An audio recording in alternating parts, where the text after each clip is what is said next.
आता यानंतर आपण केरळ राज्य बघितलं, त्यानंतर आपण गोवा बघितलं. यानंतर जाऊया ज्या मायभूमीमध्ये आपण राहतो, ज्या मातीमध्ये आपला जन्म झाला, जिच्या कुशीमध्ये आपण वावरतो, ती महाराष्ट्राची भूमी. आणि म्हणून या महाराष्ट्राच्या भूमीला संत महात्म्यांची भूमी म्हणून ओळखलं जातं. या महाराष्ट्राच्या मातीला संतांचे पाय लाभले आणि त्यांच्या अमृत वाणीतून त्या विठ्ठलाच्या नावाचा गजर आपण ऐकला आणि त्या संतांच्या वाणीतून अभंगवाणी ऐकली. त्या अभंगातून सुद्धा विठुरायाच्या सौंदर्याचं वर्णनही आपण याची देही याची डोळा पाहिलं. ही वारकऱ्यांची भूमी आहे, ही धारकऱ्यांची भूमी आहे, कष्टकऱ्यांची भूमी आहे, शेतकऱ्यांची भूमी आहे, विचारवंतांची भूमी आहे, साहित्यिकांची भूमी आहे, तुमची आमच्या सर्वांची भूमी आहे. आणि म्हणून या महाराष्ट्राच्या मातीमध्ये वेगवेगळी लोकनृत्य जन्माला आली. त्यामध्ये विठुरायाचं नामसंकीर्तन सांगणारा आषाढी एकादशीचा देखणा सोहळा म्हणजे दिंडी हा देखील कलाप्रकार आपण या ठिकाणी पाहणार आहोत.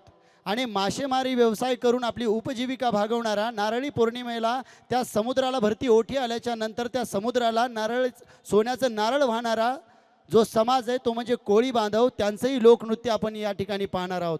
तर दऱ्याखोऱ्यामध्ये राहून ढोल वाजून नृत्य करणारा धनगर समाज जे धनगरी नृत्य आपल्यासमोर मांडणार आहे. आणि त्या पलीकडे जाऊन आपण म्हणतो ना की या महाराष्ट्राच्या मातीमध्ये जर छत्रपती शिवाजी राजे झाले नसते तर आज मंदिरामधल्या देवालाही किंमत उरली नसती आणि माणसं घरामध्ये दिसले नसते. आणि म्हणून या घराला घर पण देणारे आणि मंदिराला देऊळ पण देणाऱ्या छत्रपती शिवाजी राजेंचा महाराष्ट्र आहे. आणि म्हणून आपण अभिमानाने म्हणतो की जय जय महाराष्ट्र माझा. आणि म्हणून हे पुढचं जे गीत सादर होतं आहे की आपल्या महाराष्ट्राची अस्मिता सांगणारं, महाराष्ट्राच्या लोककलांना उजागर करणारं, त्या मावळ्यांचा महाराष्ट्र, त्या छत्रपती शिवाजी राजेंचा महाराष्ट्र, सावित्रीबाई फुलेंचा महाराष्ट्र, महात्मा फुलेंचा महाराष्ट्र आणि त्याचबरोबर तुमच्या आमच्या मनातल्या राजेंचा म्हणजे छत्रपती शिवाजी राजेंचा महाराष्ट्र. तो महाराष्ट्र आहे कसा सांगण्यासाठी मंचावरती महाराष्ट्र राज्याचं लोकनृत्य आपल्यासमोर मांडण्यासाठी आमचे विद्यार्थी येत आहेत. एकदा जोरदार टाळ्या या विद्यार्थ्यांसाठी झाल्या पाहिजेत जे महाराष्ट्राच्या विविध लोककला आपल्यापुढं सांगण्यासाठी येत आहेत. सिनियर KGचे विद्यार्थी सादर होत आहे महाराष्ट्र राज्याची लोकसंस्कृती.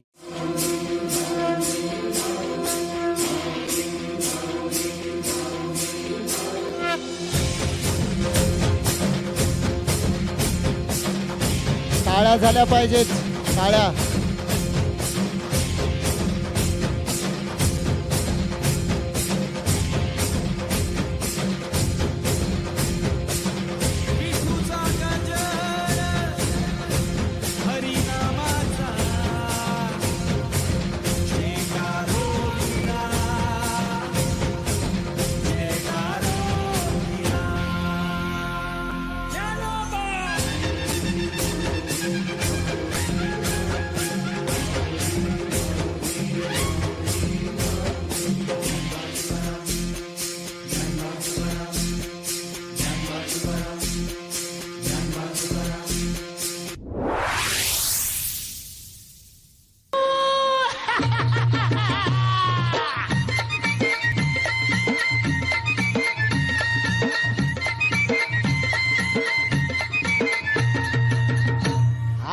काटीन घोंगड हार ये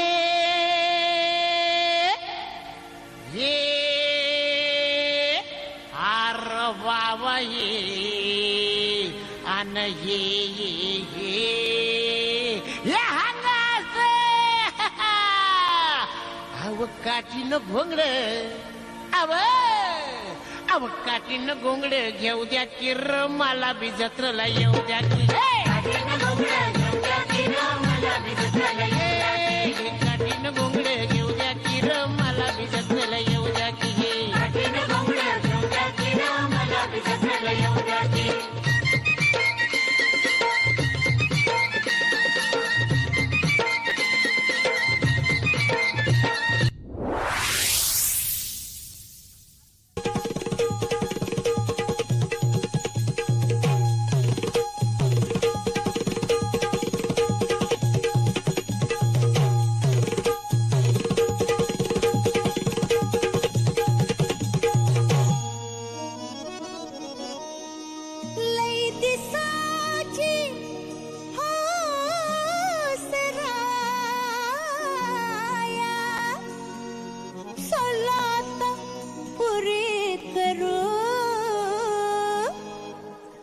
चला आता पुरी करू,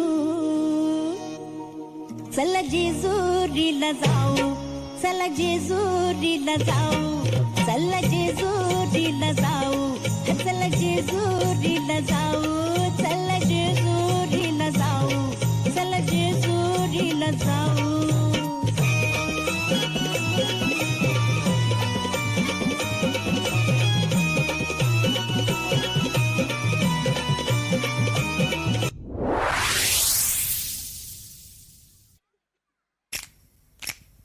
वा, टाळ्या झाल्या पाहिजे जरा जोरदार.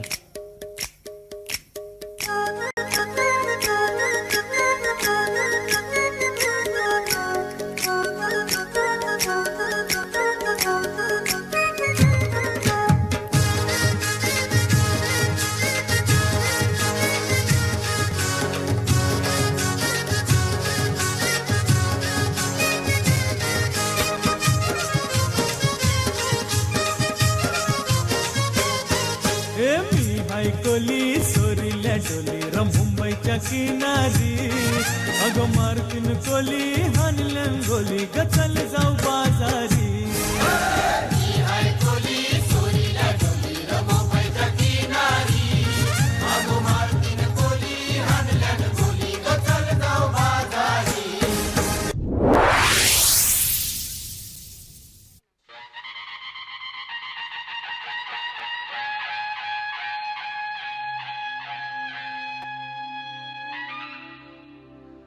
दोस्तों, पूरे हिंदुस्तान में मेरा महाराष्ट्र एक ऐसा राज्य है जिसके छोटे से छोटे गांव में भी आपको ऐसे लोग मिलेंगे जिनकी मातृभाषा मराठी नहीं है, लेकिन मातृभूमि महाराष्ट्र है.